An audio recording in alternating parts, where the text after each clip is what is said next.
Yo people, welcome back to the YouTube channel. You already know what time it is. It's time for another video. Big up your damn selves in the building. Make sure you smash up the likes every single damn time and subscribe if you are new. It is time to take a dump at the toilet bowl. It is time to dunk on the chicken basketball FC's head top. Okay, there is no time to waste. Ladies and gentlemen, I am serious, right? This is an away game, derby day at the Tottenham Hotspurs stadiums. And we have got happy memories and we want them to continue. They are in turmoil. Their camp is very toxic. Their fans are yelling insults at their manager. Their players are on the fringes of being potentially outcasts, as Toby rants and raves on the Big Six about who needs to leave and get the heck out of the club. We are on the complete opposite side of the spectrum. Maresca is walking into press conferences right now with charisma, with authority, with clarity. Just such a breath of fresh air every time we listen to him speak. And he's given me those Tuchel vibes where we were hanging on his every word, listening to every single ounce of information. Stark contrast to the last couple of managers with Poch, miscommunication, mistranslation, Potter, very dry, very bland, unseasoned.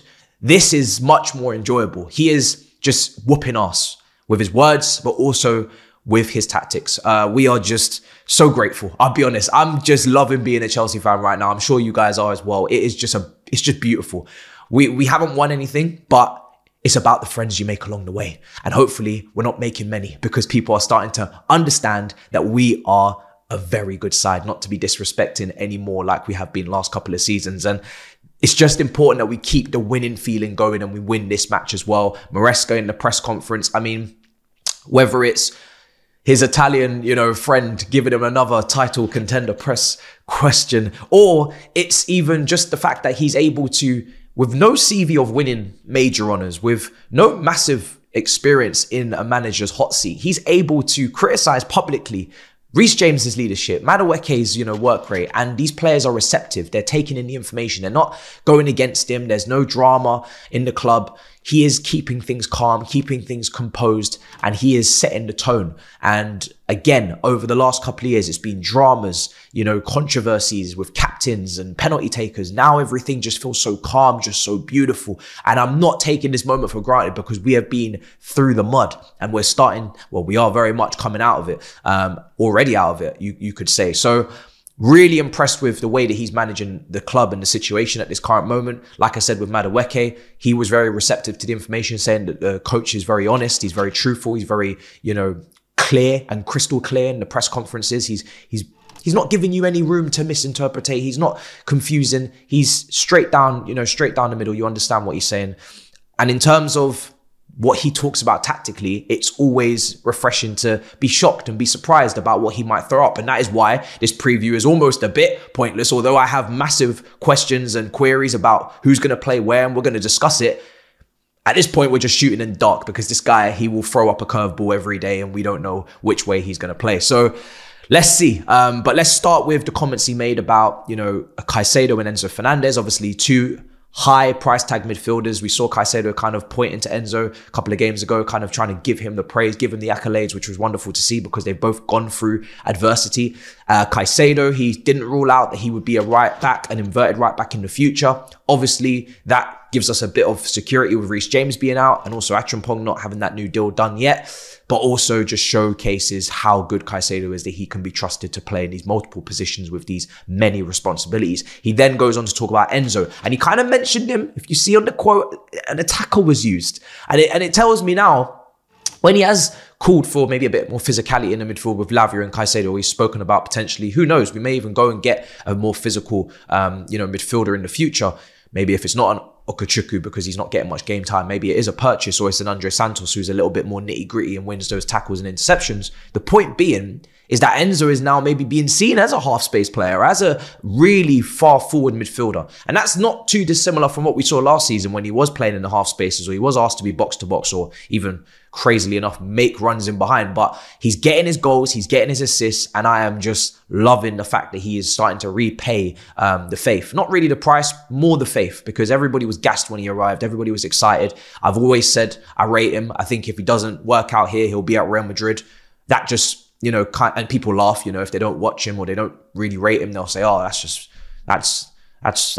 nonsense, right? That's foolishness. But he's, for me, a top player if he plays at his level, and he's starting to play at his level. So that's good to see as well. I expect him, Lavia and Caicedo all to start, but like I said, we'll talk about that in the tactical pad. And speaking actually of Enzo and Caicedo, I asked some friends, who would be your captain if Reece James was to relinquish power and hand it over? Because we've had some serious contenders. Who would be your new full-time captain? Let me know in the comments as well. Yeah, Enzo right now isn't actually doing a bad job. So I get it. If you'd asked me weeks ago, I would have been like, no. But now, I get it. So I don't mind Enzo. Players that are on crazy. I mean, Cole Palmer. Man. Cole Palmer's Cole Palmer, but he's not really that sort of leader. Yeah, I'd have to stick with Enzo. Right now, it seems like the logical choice. There's no one else that really fits the bracket. As long as he keeps his place and he keeps playing, then obviously that's it. If he doesn't, then obviously it's like, who do we give it to? And then it's difficult again. Then it's a mad. Yeah. A lot of people are asking for Colwell, but yeah. Not now. Later, yeah. If he keeps going, I reckon Colwell's definitely a candidate. But at the moment, probably a bit too much. I think it's easily Caicedo. I can't lie to you. Really? It's easily Caicedo. I'm trying to think of who else it could be. I'm looking across the back line. I'm looking at the goal. It's not Sanchez for sure. Some people have mentioned Colwell. Why Caicedo for you though? The thing is, right, I've always liked my captains to either be the centre back or the DM, right? Mm-hmm. And Caicedo this season has been monstrous. He's all over the place. It's like he's like two people. You can see how he looks at the pitch. Like it's like a 360 view, right? Mm. So he makes smart decisions. He's my favourite player at the moment. Really? I'm giving it to Caicedo. I understand why people will give it to Levi Cole though, because Cole will be the sensible answer. But I just feel like he's still a bit too rash. He's a bit hot-headed. Like he gets pissed off, and like he gets really angry all the time. It's like if everybody's heated in a situation, I can count on Caicedo to de-escalate. Levi Cole was gonna be like, back your boys. You know what I mean? So yeah, man, it's Caicedo for me. Easy. Okay. Easy. Oh, this is a difficult question, isn't it? There's a few contenders. Yeah, because because of the experience level of this squad, there isn't really a lot to go with. James is just relinquishing it because he's not about on the pitch. Yeah. But even then, I think he's around in so many areas. I wouldn't mind him just holding it anyway. But that's not the question. I know we've got to give it to somebody else. Mm. I would probably, I'm really trying to gauge my head through everybody else in the squad. Yeah, it would either be a Cucurella or Colwell thing for me. Okay. Maybe Caicedo. I think I'm going to lean more to Colwell just because, again, he's come from the academy. I guess it would be like a good example to set for like the other academy players and everything. Yeah. And also he might grow into the role too because like we look at Gallagher, for example. I know I was very critical of him on the pitch, but the one thing I did notice from him is the leadership attributes were growing as a season when you saw little things like Jackson shushing the Brentford fans. He takes his hand down, brings him back. The whole penalty incident with Everton, he's the one that goes and stops everything and just tries to settle the situation. That could have the same effect with Colwell. Yeah. So I guess just from an inspiration basis, I would probably give it to Colwell. I just want to also add to the conversation injuries, right? So just quickly clarify, no Fofana, no James, and no Mudryk. Mudryk's ill. Not that we don't have enough wingers to choose from as it is. It's very, very congested and complicated, which we will get into as well, the tactical pad. So, yeah. Okay, and that's your injury news as well. And then, finally, before we get into the tactical pad, pressing. He obviously spoke about 15, 20 minutes against Southampton not being good enough, but after that, it was very easy. But I just want to cast your minds back to Villa. The pressing was absolutely insane to another level. And with Fraser Foster in goal and a few centre-backs missing, which we're going to get to in the tactical pad too, there is room to press this team like crazy and really expose them in the first phase. So I'm very interested to see how our press is going to look. Obviously, we don't have our fastest defender in Fofana. That means that our line maybe isn't as high. Who knows? We'll see. That threat in behind with Werner and Brennan Johnson. But yeah, I'm very interested to see what our press looks like. So let's get into the tactical pad. Let's get into more depth and let's talk. Okay, so here is the tactical pad. I've got both teams on screen because there is just so much going on in this game. I've gone with... Now, this is a question, you know, who's going to play on our flanks, first of all, because we've got some serious competition going on here. We had, you know, Sancho grab assists and a goal in recent weeks. We've had Neto in good form. We've had we've had Madueke obviously chip in with a goal in the previous game as well. And we've got João Felix, who's played against Leicester. He's played in the previous Premier League game as well and played very well against Southampton as well. So there's 4 players for 2 positions. If I'm going off what happened last game, I'm saying, right, it's going to be Neto and Sancho starting because Felix and Madueke started the previous. But I really wouldn't mind Felix. Felix has been playing really well in recent matches as well. He's been playing loads of key passes, really good playmaking abilities. And I can't really decide between him and Sancho. You know, Sancho, he's enjoying life on the right-hand side. If I'm to quickly flip the wingers and put Sancho on the right, he's been enjoying himself over there. He's been getting assists. He's been making great decisions. He's also got his goal now. Does he look better on the right than the left? You let me know. Or Neto on the left, you know, or Neto on the right. Neto on the left gives us great crossing ability. I think he gives us great crossing ability on the right-hand side as well if I swap them back over. It's just who's going to be the bigger goal threat on what flank. Is Neto going to be a bigger goal threat on the right, cutting in on his left? Or is Sancho going to be a bigger goal threat on the right, shooting on his right, getting inside the box? I would go at the moment with the latter and say, maybe Sancho, let's see him on the right and let's see if he can get more goals than Neto, because Neto sometimes when he cuts in on his left is scuffing shots and he can just whip in crosses or, you know, cutbacks from the left-hand side. So yeah, but you can flip them. They can swap wings constantly. They don't have to stay in the same position. That's what I love about them. But again, it feels very harsh on Felix. I can't decide between the 3 of them. Let me see if my friends can decide between the 3 of them. 4 of them. Madueke too. Sancho and Neto still.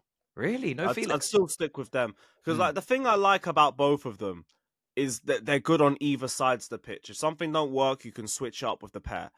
I like as well that they're both different sorts of players. Like Sancho would rather have the ball to feet, drag a few players into him, and then be able to create space or have supporting runners around him. Meanwhile, with Neto, he's just more of a live wire. He's going to run straight at you, attack the space, and probably try and make something a little bit more from an explosive nature. Now, I like Felix. I think he's got better over the last few games, but ultimately, like, I still need to see a little bit more from him in terms of the end product before I really start to believe, whereas Sancho has just been very consistent since starting for us. Neto as well, we've seen the improvements on him on the right-hand side compared to Noni, and again, with the pair of them, they can switch sides if we need to. So, yeah Sancho and Neto for me. Neto for sure.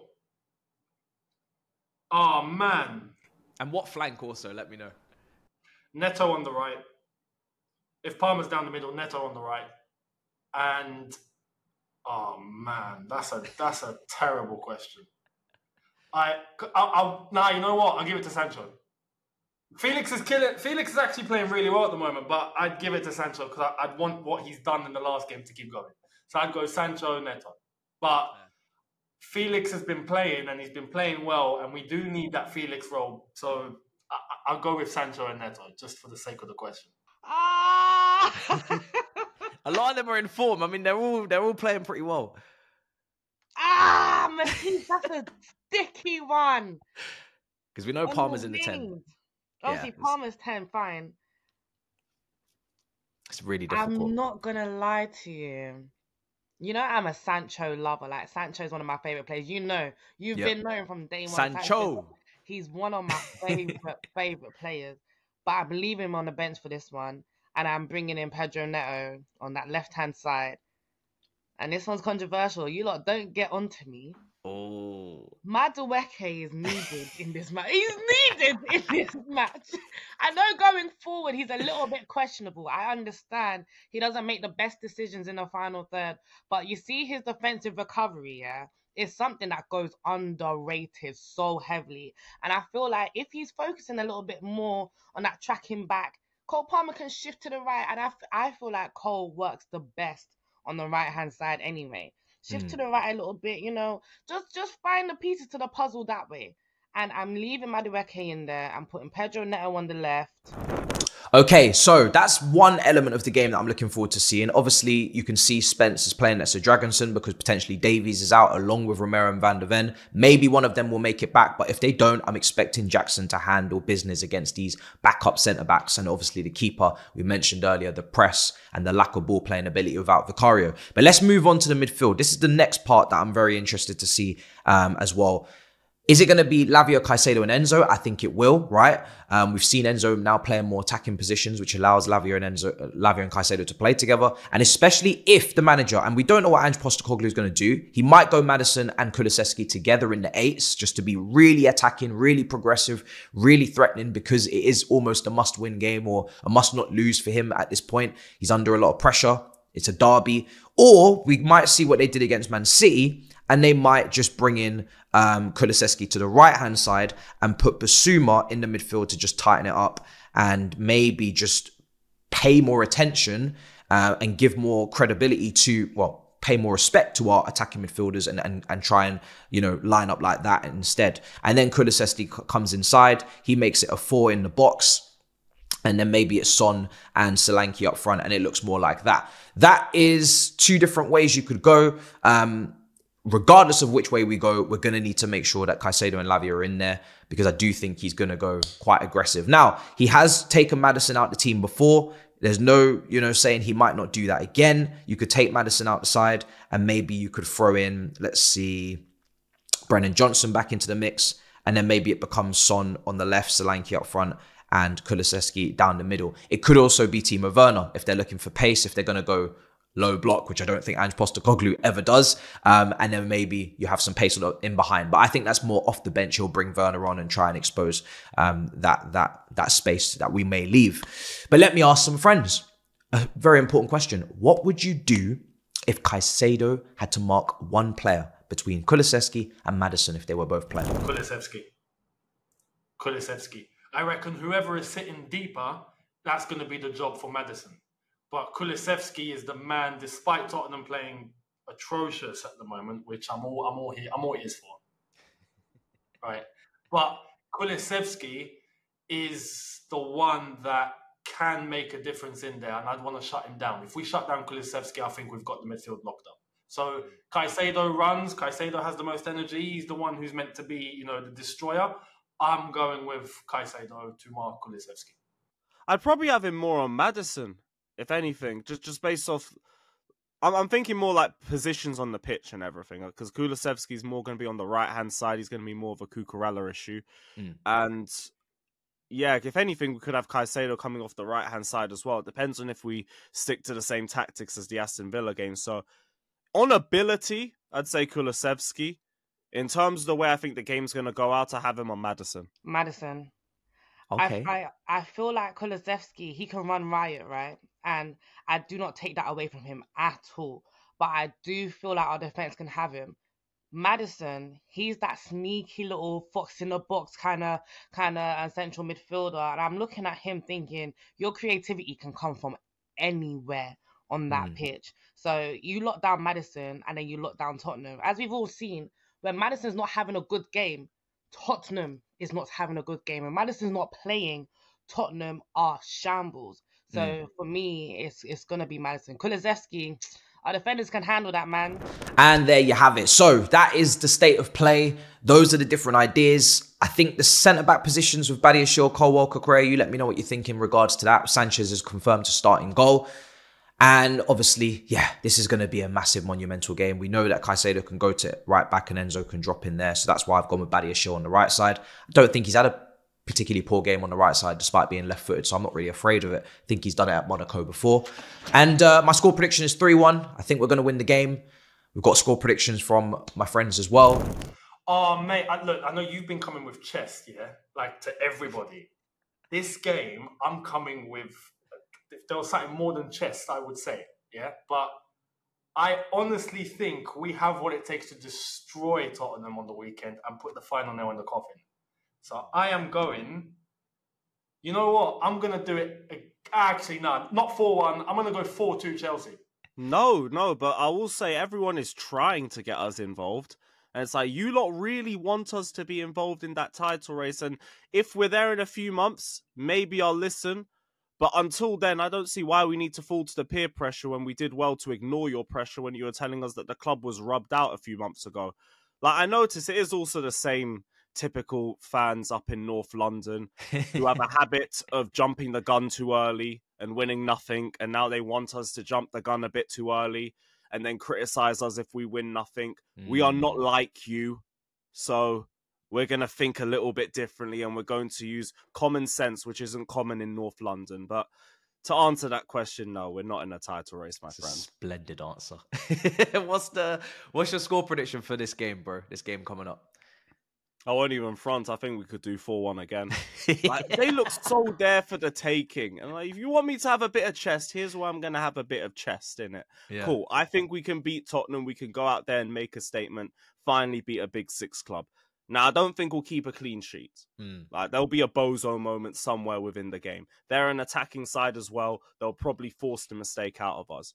But we know our level. We know what we got in midfield. We know what we got in attack. We know these guys only have one style of play, and it suits us.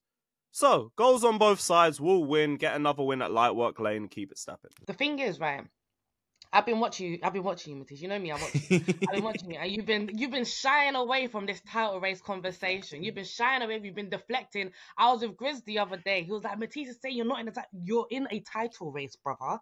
As it stands right now, unless we start losing games, unless we start drawing big games, bro. So we have to win. We must. No. Take the pressure off the boys. Take the pressure off. No, but we must win the Tottenham game, no? I want to be in a race for top 4. Listen, we have to win the Tottenham game purely because it's the derby and I hate Tottenham. We all hate Tottenham, right? That's the only reason why we have to win the Tottenham game. When I tell you, we've got to lose a couple of games to get out of this title race malarkey. Because I can't justify saying we're not in a title race if we keep winning like this. There's no way. So what? We'll be 2nd or 3rd in March and we're still not in a title race, brother. I'll wait. When it comes to that, I'll change my stance. But right now, nah. No, Matisse, you're either in or you're out. Okay. Don't do that. Don't do that. It's December. We are in a title race until we start drawing or losing games. And you got to take that on the chin, man. Come on, man. So, listen. Now it's time to just lock in for the match. This is it. Opportunity to lay down a little bit of a marker, make a statement, win against a very, very big derby, big rivalry going on here. And, yeah, I'm buzzing. I can't wait. Watch along. Obviously, I'm going to be on the mob with Tobes. Hopefully, he's got steam coming out of his ears. Hopefully, his biceps burst. And hopefully, we win and dunk on their head tops. Make sure you smash up the likes. Make sure you subscribe. And I will see you guys next time. In a bit, people. Peace.